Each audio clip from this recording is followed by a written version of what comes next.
Buenos días. Hoy vamos a hablar sobre el versículo que está en Tito 2, 11 y 12. Dice así: en verdad Dios ha manifestado a toda la humanidad su gracia, la cual trae salvación y nos enseña a rechazar la impiedad y las pasiones mundanas. Así podremos vivir en este mundo con justicia, piedad y dominio propio. Así es.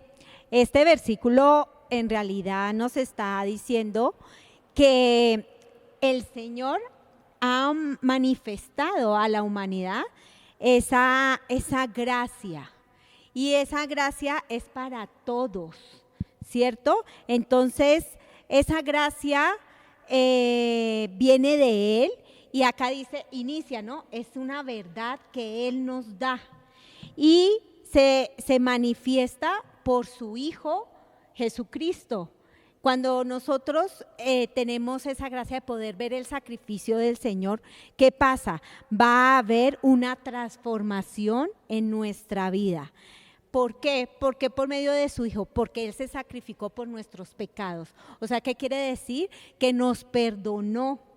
Todos somos pecadores y Él perdona nuestros pecados, y sabiendo esta revelación como tal, lo que hace es que hace que nosotros realmente queramos cambiar nuestra vida, queramos que el Señor transforme nuestra vida, pero nosotros debemos también obedecer su palabra, ¿no? Para que pueda ser transformada en realidad nuestras acciones, que nosotros realmente podamos ir alineados a la palabra de Dios, ¿cierto?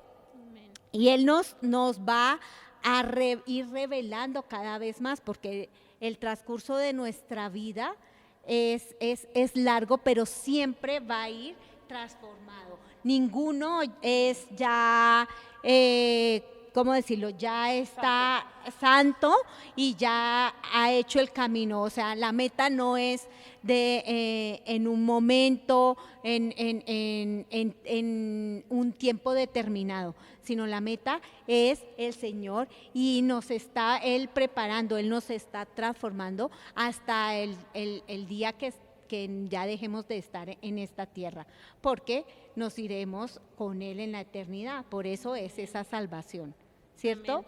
Mira, yo también quiero resaltar que dice, nos enseña a rechazar la impiedad y las pasiones mundanas. Esa gracia de Dios de la que tú hablas, pastora Gis, debe instruirnos o enseñarnos a ordenar nuestra vida. La gracia de Dios viene con la revelación y la exhortación.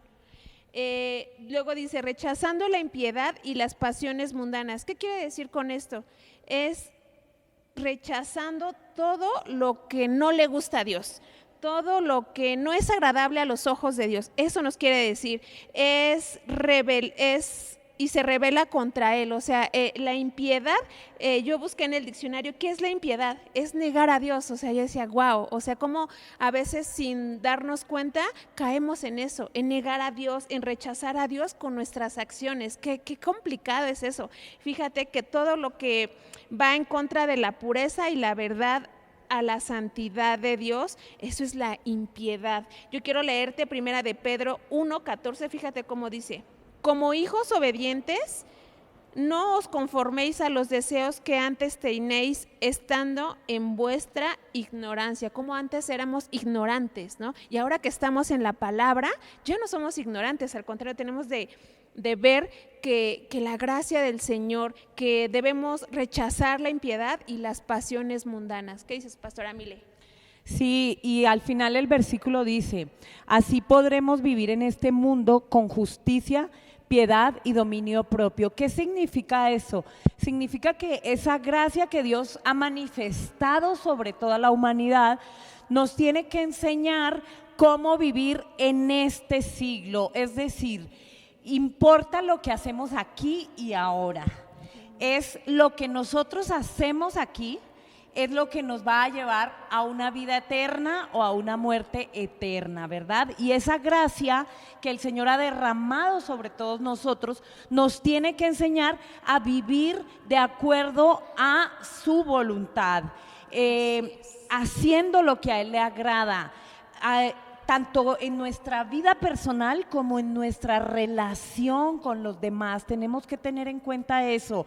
Y dice el versículo, con piedad y con dominio propio y con justicia. ¿Qué significa con piedad? Bueno, pues debemos vivir una vida en devoción a las cosas del Señor, en devoción a las cosas santas. Eso es lo que Él quiere de nosotros. Dice Efesios 5:15, así que tengan cuidado de su manera de vivir, no vivan como necios, sino como sabios, aprovechando al máximo cada momento oportuno, porque los días son malos. Entonces, esa gracia nos tiene que ayudar a vivir a nosotros de la manera que el Señor quiere que vivamos. Y en Gálatas 5:24 nos dice, porque los que son de Cristo Jesús han crucificado la carne con sus deseos y pasiones. ¿Por qué este versículo? Porque nos está diciendo que tenemos que aprender a vivir con dominio propio, es decir, sacrificando los deseos de la carne. Esa es la manera como el Señor quiere que vivamos, mis amados. Amén. Bueno, pues vamos a orar. Señor Dios Todopoderoso, te damos gracias, Padre, porque tu palabra nos enseña. Gracias te damos, Señor, porque tú has derramado gracias sobre toda la humanidad y nos has alcanzado con tu amor eterno, Señor. Te pedimos, Dios, que nos ayudes a vivir de la manera correcta como tú lo pides en tu palabra, Señor. Amén. Que esta vida, Señor, sea un aprendizaje, Señor, hasta el momento en el que tú nos llames delante de ti. Pero que esta vida, Señor, siempre, Señor, todo lo que hagamos te dé la gloria a ti, mi Dios amado. En el nombre poderoso de Jesús. Amén. Amén. Bye.